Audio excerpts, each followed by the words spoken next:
Funny how people unsubscribe from your life without notice. One day they swear forever, the next they're gone. But hey, if you're here, hit subscribe. It's free, unlike loyalty. Thanksgiving was supposed to be a time for family, good food, and a much-needed break from reality. Instead, it became a night I would never forget. A night of quiet betrayal that cut deeper than any wound.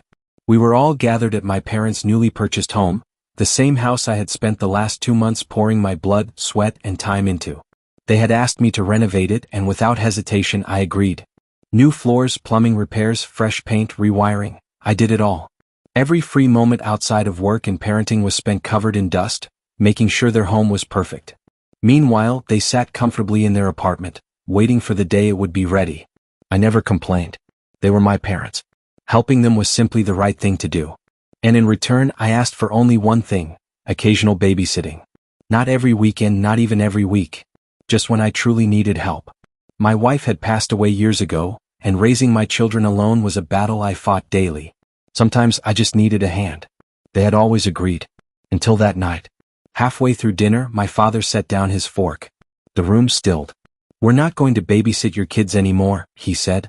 At first I thought he was joking. But the way he looked at me, calm, unwavering, certain, made my stomach sink. Silence stretched across the table. Then he continued. He spoke of exhaustion.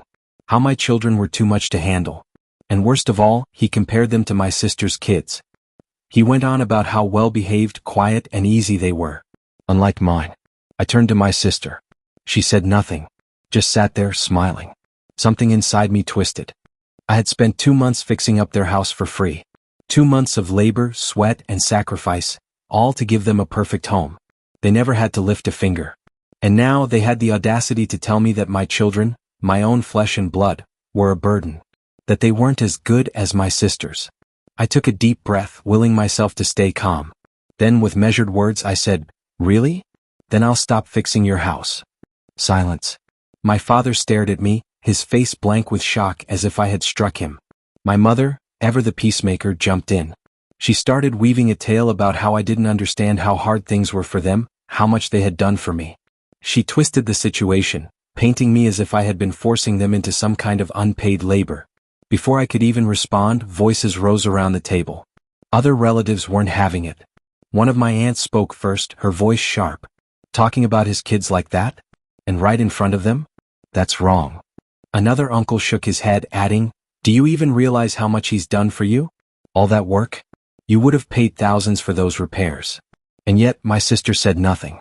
She just sat there, basking in the moment, letting the praise for her wonderful children wash over her like warm sunlight. I had heard enough. I stood up, my chair scraping against the floor. "Thank you for a great Thanksgiving dinner," I said, my voice steady but cold. "I truly appreciate everything."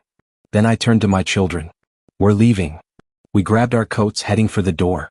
As we walked out, I felt the weight of their stunned, speechless expressions pressing against my back.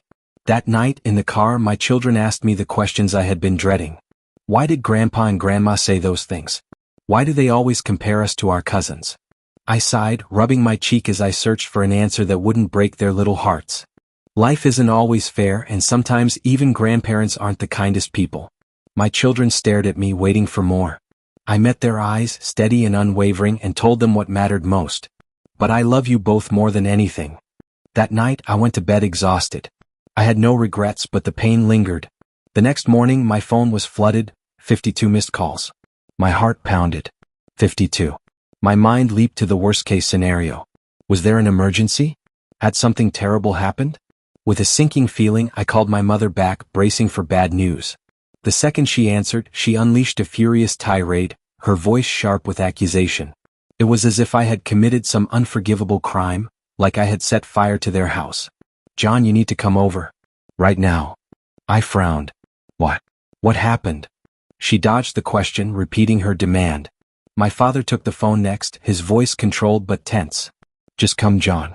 We need to talk." I wasn't naive. I knew exactly what this was about.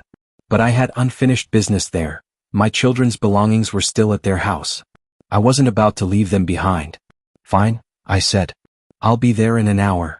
When I arrived, I could tell immediately, nothing had calmed down overnight. My mother paced the floor, her arms folded tightly. My father stood in the kitchen, his expression unreadable. And my sister, who had suddenly taken it upon herself to become a key player in this mess, sat on the couch like she was presiding over a courtroom trial. The moment I shut the door behind me, the attack began. My mother pounced first. "John, don't you think you overreacted?" I stared at her. Overreacted? Then my father stepped in, his tone clipped but firm.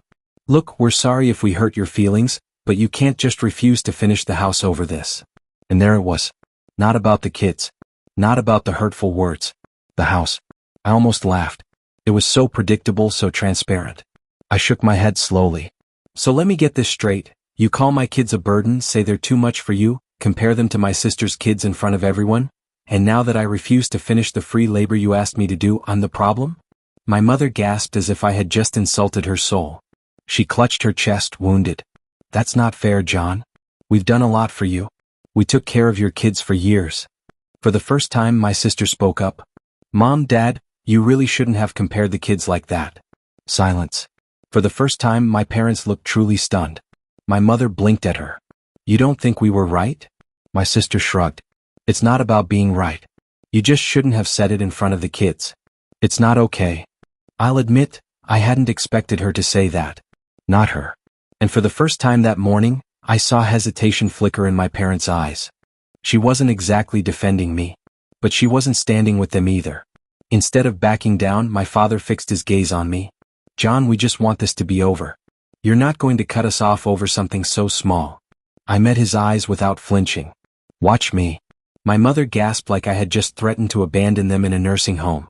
My father opened his mouth to argue, but I was done. I walked past them, went straight to the closet, gathered my children's clothes and turned for the door.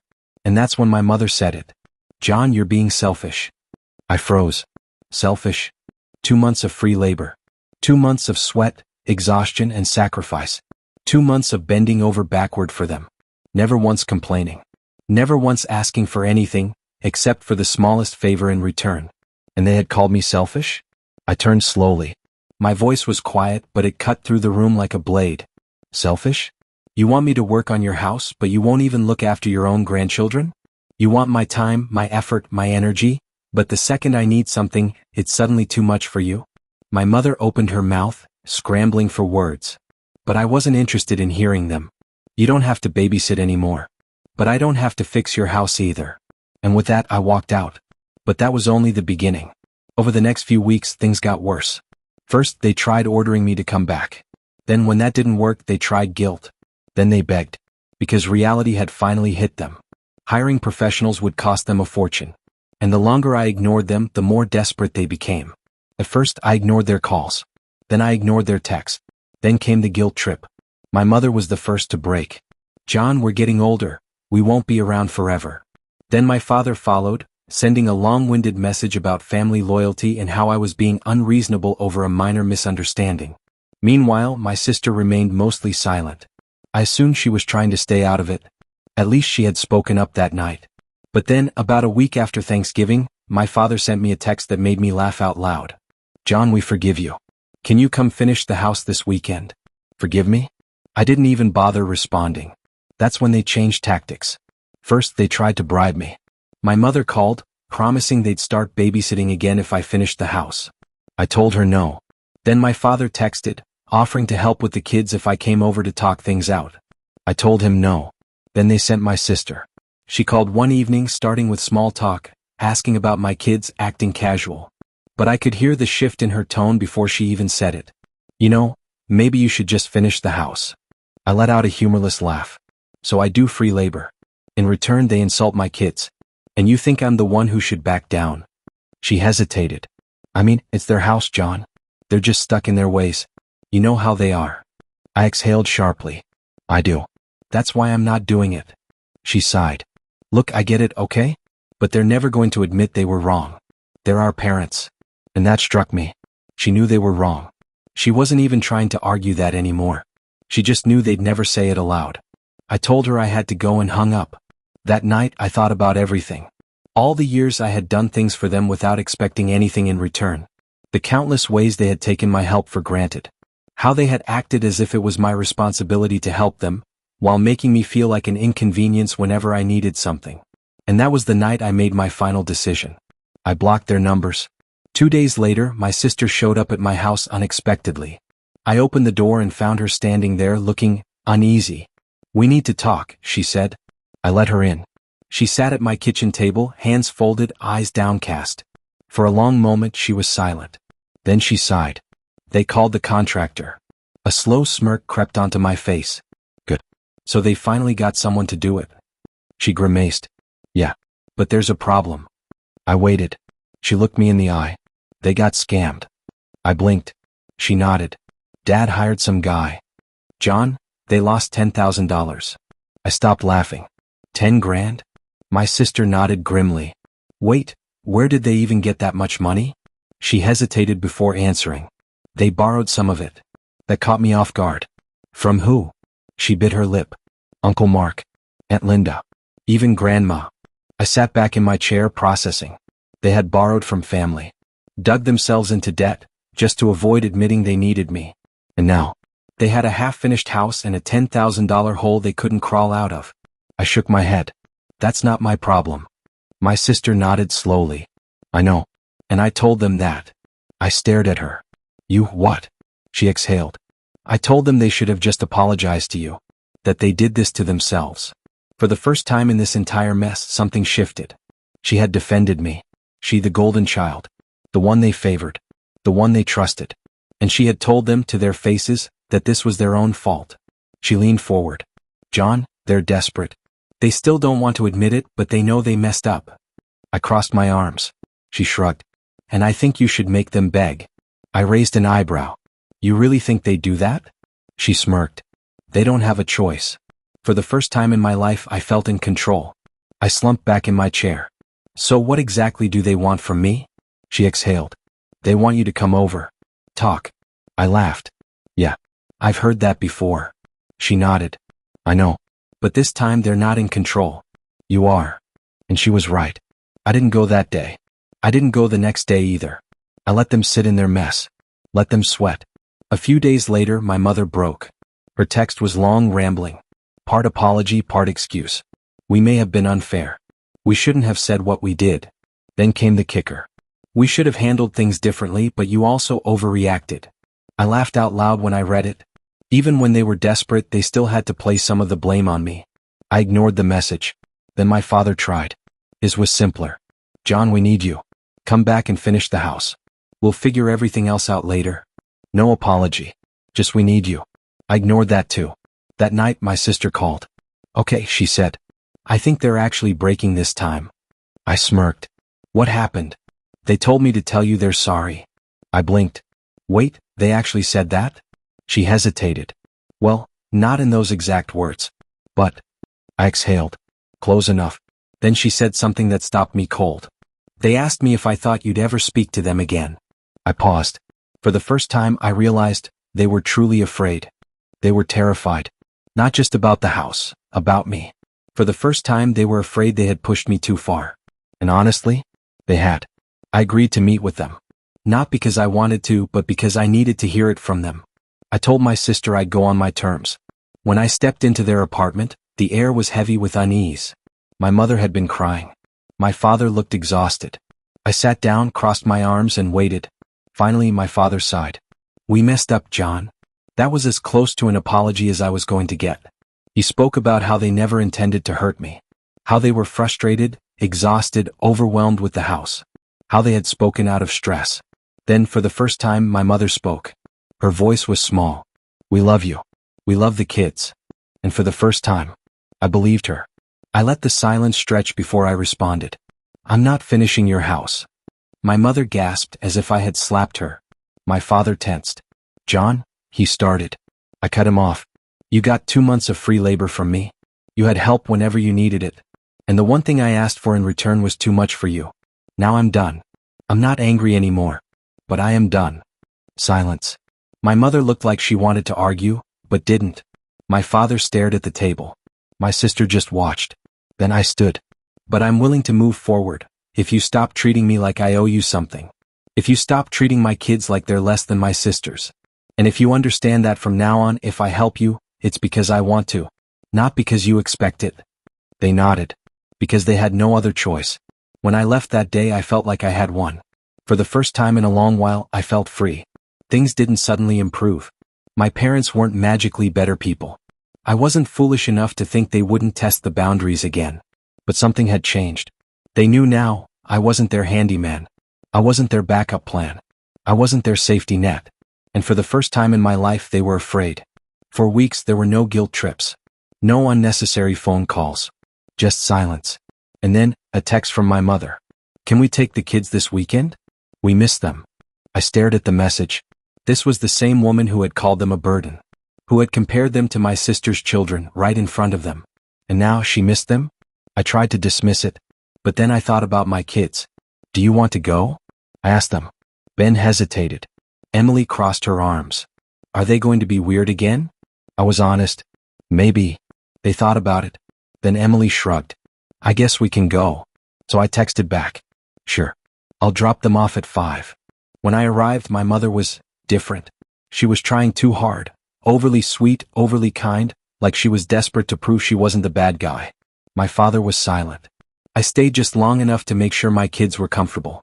Then as I turned to leave, my father pulled me aside. "We really love them, John," he said. "We just messed up." It wasn't a full apology. But for my father, it was as close as I was going to get. I just nodded. "Good. Then don't mess up again." That night, my sister called. "I have to tell you something," she said, her voice serious. "What is it?" She exhaled. "Mom told me something the other day. About why she really stopped babysitting." I sat up straighter. "Because they were tired, right?" She hesitated. "No, that wasn't it. At least, not the whole reason." I frowned. "Then what was it?" She took a deep breath. "Jealousy, John." I blinked. "Jealous? Of what?" She hesitated. "Of you. Of how much the family stood by you at Thanksgiving. Of how close you are with your children. Of how you became the center of attention, when they're used to it being me." I felt like the ground had shifted beneath me. "That doesn't even make sense." She sighed. "It does, to them. You took the spotlight. You became the good son. The responsible one. And that pissed them off." I sat there trying to process it. My parents hadn't just been tired of babysitting. They had been bitter. Bitter that I was a good father. It was wild. It was sad. And it only reinforced one thing for me. They would never really change. I never told my parents what my sister said. It wouldn't have changed a damn thing. From that point on, everything changed. My parents never tried to guilt me into free labor again. They stopped assuming I would drop everything to help them. And most importantly, they never compared my children to my sister's kids again. They knew, if they crossed that line even once, it would be the last time they saw them. I had won. But it wasn't about winning. It was about respect. It was about showing them that love isn't about control, and family isn't about servitude. For the first time in my life, they saw me not just as their son, but as my own person. Someone who had boundaries, self-respect, and the power to walk away if they refused to treat me and my children with dignity. My story isn't unique. Many of us have dealt with toxic family dynamics, where love is conditional and respect is only given when it benefits the other person. But if this story resonates with you, let it be a lesson. You have the right to set boundaries. You are not obligated to tolerate disrespect, even from family. Self-respect is not selfishness. If you've ever been in a similar situation, let me know in the comments. Have you had to stand up for yourself against family expectations? How did it turn out? Let's share our stories and support each other. And if this story resonated with you, don't forget to like, share, and subscribe. Because sometimes, the hardest battles we fight are the ones within our own families.